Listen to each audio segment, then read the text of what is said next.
dressed up like a classic kung fu character from one of the old school Jackie Chan movies. Yeah, his outfit is pretty flawless. It's excellent cosplay.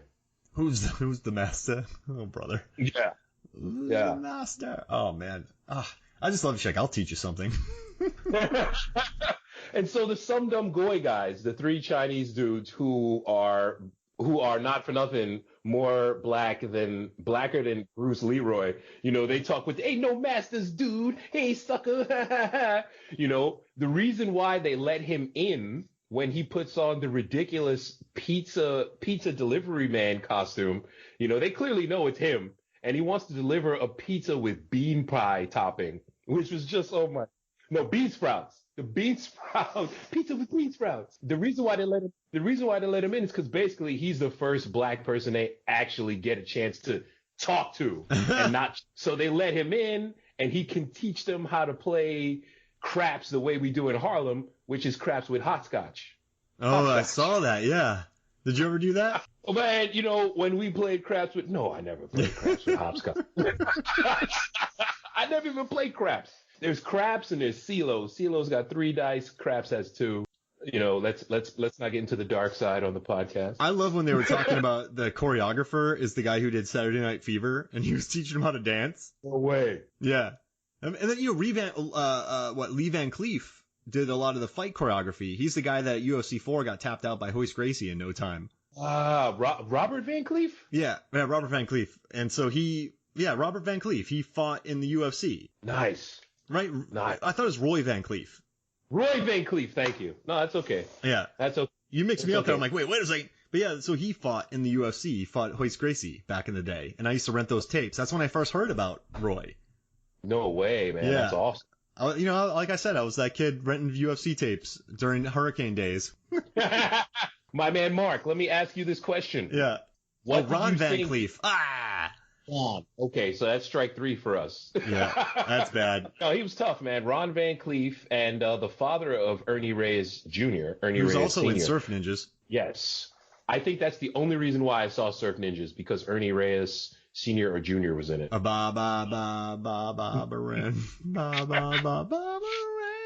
sorry. No, it's okay. My question for you is in 2 parts. Number 1, did you notice Chaz Parliamentary, and what did you think? And number 2, Bill Macy. Did you notice him? Yeah, William H. JJ.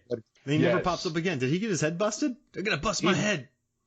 He might have, because she did not show up. No. And then they kidnapping her. And you never see him again. That's right. But I think that the menace that he gives to Eddie Arcadian, because you look at Eddie Arcadian, he's this short, paunchy, bald dude. I'm not scared of him, especially not in the 80s. Harlem, you're not gonna come up to me and talk smack. I'll duff you out, even if I'm not Bruce Leeroy. But he's like, look, this is a serious guy, Bill Macy. He's on screen for maybe 3 minutes, but he's just the menace that he increases. Oh, I love that scene with him. I love it. I didn't notice Palmentary. I read it during the research. I'm like, crap, where is he? But I didn't have time to go back and check it out. I have been scanning this movie for the last 12 hours. I do not recognize Chaz Palmentary as any character. He's like Hoodlum 1 or Thug 1, and I don't see him. This is before Bronx Tale. Yeah. Hey, oh. Remember the bikers coming to that bar, and then he just locks the door and just looks at them? Like, that's, Not for nothing. Palmentary settled into, I will play whatever stereotypical Italian gangster role you want. Very quickly. Give me money. Yeah.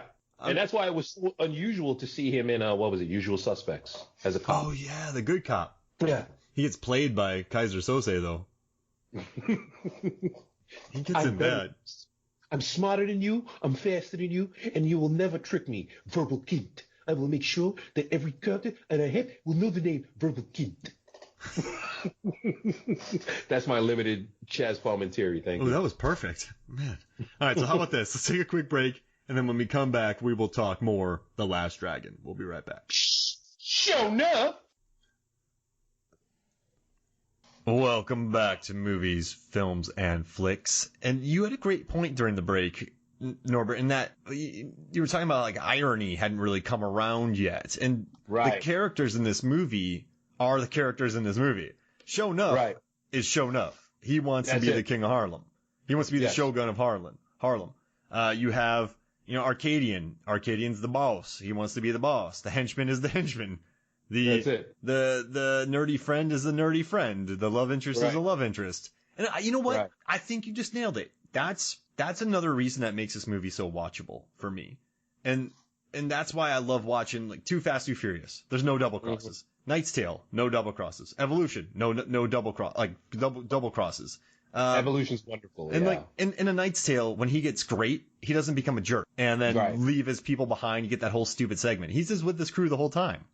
And I think you nailed it in that. It's just played very straight, very unironically, and you can just enjoy it. And it feels very old school, and I dig it. I dig that about it. It is. There is. Look, a lot of the entertainment that came out.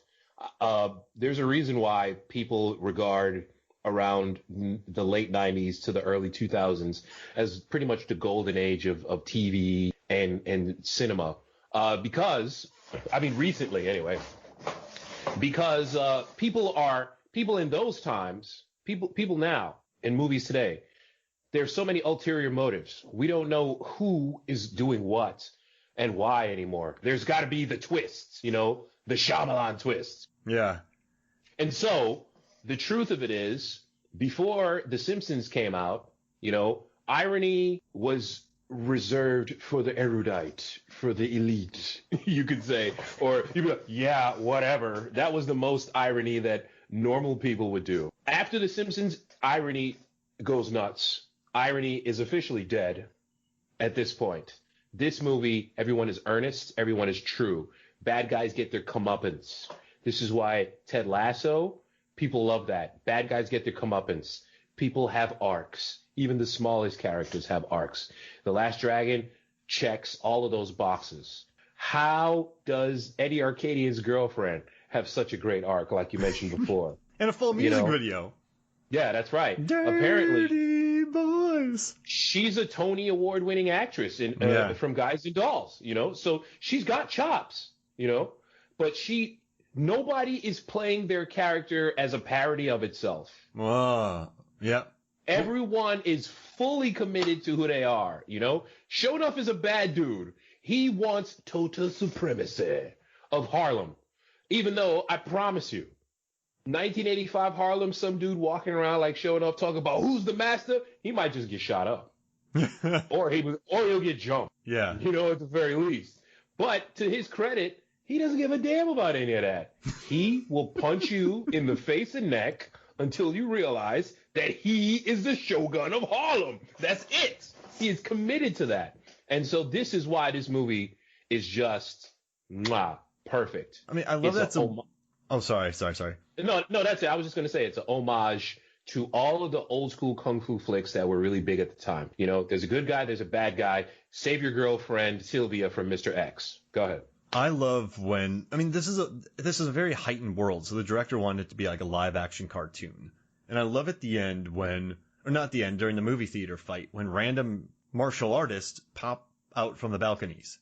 So This is this weird world where they're really, guns aren't used. Remember when the henchman, who later hears the most annoying sound in the world, he pulls a gun and he gets yelled at for pulling out a gun. Like, you idiot. Right. Like, we're not doing that.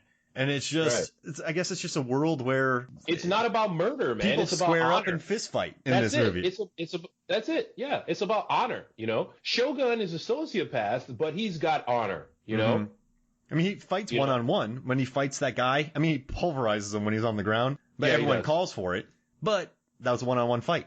And I'm pretty sure if you go to a Sho'nuff fight club, you're going to get Tyler Durden. And you just, you know there's a chance. So I'm not saying you deserve to get your face crumbled, but if you fight Sho'nuff, you get your face crumbled. It's not a secret. Once again, 6'7", ridiculous reach. Apparently has the power of the glow. Mm-hmm. Why do you want to fight this dude? This is not, hey, let me see where I'm at in, my martial arts training. This is, I'm ready to die. That man's going to beat you senseless.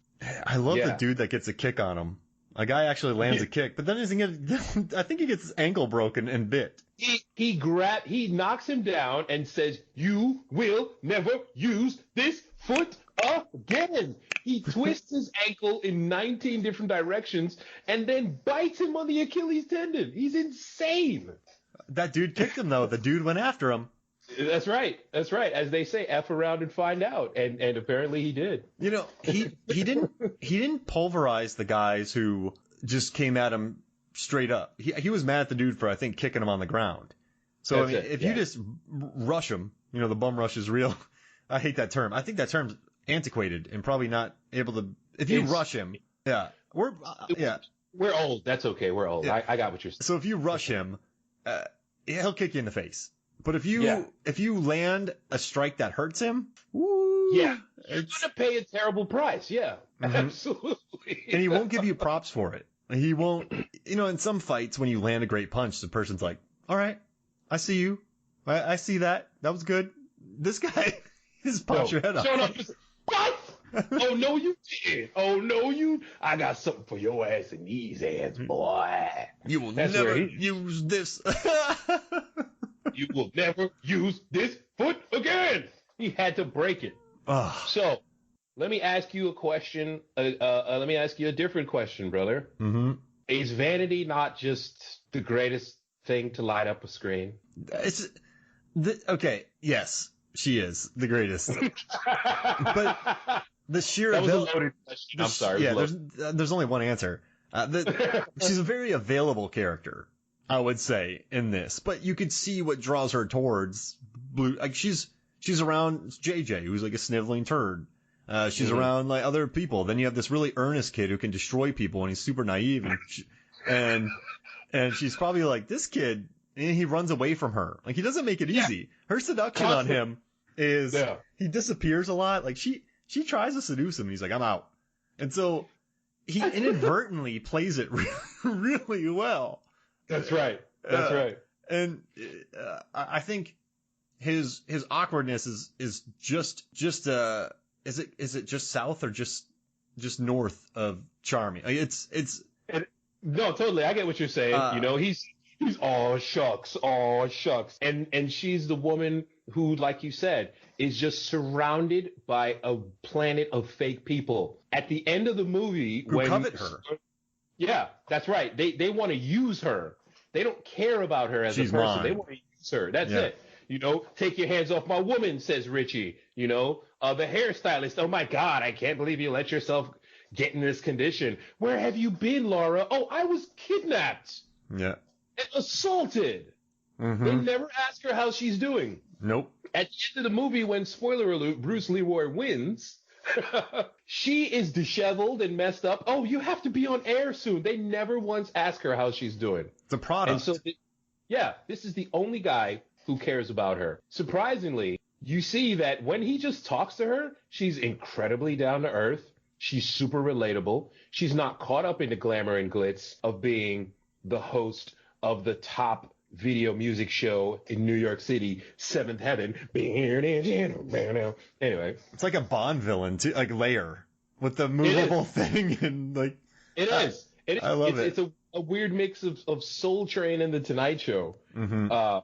And in the era of when you like a girl, you make her a mixtape with romance songs, slow jams, and R&B. She makes him a kung fu mixtape. Yeah, she does. And then he's just doing kung fu, and she's like, yeah. She's like, that ass is mine. Oh, yeah. And when she runs out, she is sexually frustrated. She's sitting there just, man, I believe this dude left. Hand on her face, shoulders just, body language. It just screams, I thought I was about to get laid. She's the coolest character. And she's 26 and he's 19. Right. Oh, and let me tell you, did you know that apparently there was some tension between them on the set? They didn't get along that well. Really? Oh, she was 27, actually. That's right. According to Taimak, The Last Dragon, an autobiography by Taimak. Well, the director said Prince had a lot of say with her. Right. The director said that, so like she was his kind of, which is sad, but he was her protege, so he got like a lot of say on it.